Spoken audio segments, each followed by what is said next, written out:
So, what if the secret to our best health wasn't some new fad, but was actually written down in an ancient user manual?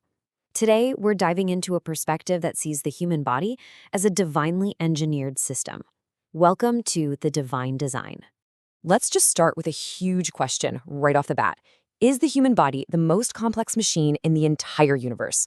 I mean, think about it. You've got trillions of cells all working together, a brain that fires signals faster than any supercomputer we've ever built. It's just an unbelievable piece of engineering. And if that's true, if we really are this incredibly complex machine, then that leads to a pretty obvious follow-up question. Where's the user manual? How are we supposed to run this thing properly so we don't cause a total system failure? Well, the perspective we're exploring today suggests there is an answer. It all starts with a very simple but really profound idea: the creator's blueprint. The whole concept is built on one core principle: whoever designs something knows it best. The source material points to this verse from the Qur'an.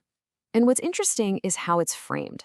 It's not just a statement of faith. It's presented as a logical argument.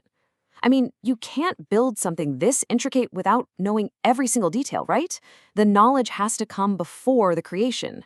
So here's the key takeaway. If a creator designed the human system, it just follows that the very same creator knows exactly what it needs to run perfectly. We're talking physically, mentally, and yeah, even spiritually. Okay, so if the creator has this knowledge, this blueprint, how is it actually communicated to us? This brings us to the central metaphor of this whole idea, the human user manual.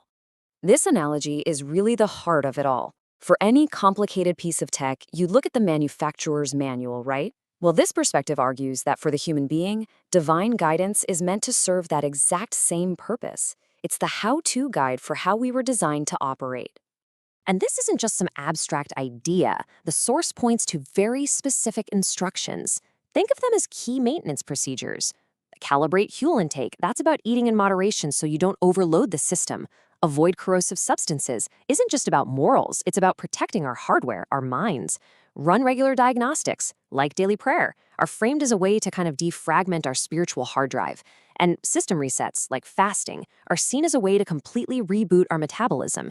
So these aren't just random rules. They're seen as vital maintenance checks. So what happens when we just toss the manual aside? Well, that leads us to the idea of a system error. It's simple, right? If you misuse a machine, you break it. The same logic is applied here to the human system. Now, the source uses a really specific Arabic term for this, fasad, and this is way more than just sin or a mistake. Think of it like putting diesel into a gasoline engine. It's not just an oops, it's an act that causes deep systemic corruption and decay, because you are actively violating the machine's core design. And here you can see a clear line from cause to effect. What this perspective argues is that a design violation, like just constant overconsumption, logically leads to a system error, like a metabolic disorder. And this idea scales up. Unchecked personal desires can lead to psychological instability. And when that kind of moral chaos becomes widespread, you get a total social breakdown. It's all connected. And this is where it gets really, really interesting. This isn't just about what's morally right or wrong in some abstract sense. It's a systems issue. From this point of view, your body and your soul, they aren't two separate things. They are one single integrated system.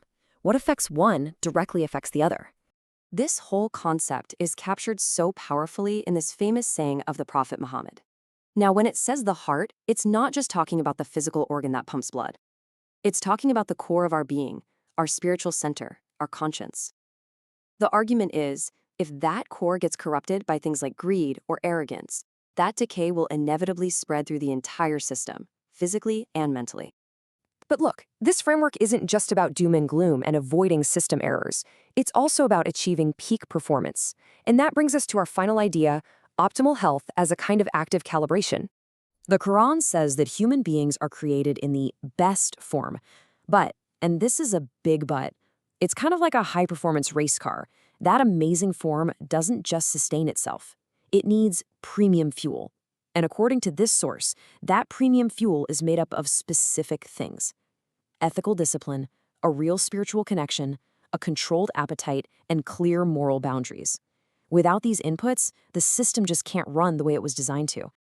And that really gets to the absolute core of this entire argument. From this engineering point of view, following divine commands isn't about being restricted or just blindly obeying rules. It's about honoring our own fundamental design. This right here is the ultimate perspective shift. So often, we see these kinds of guidelines as restrictions, like a cage that's holding us back.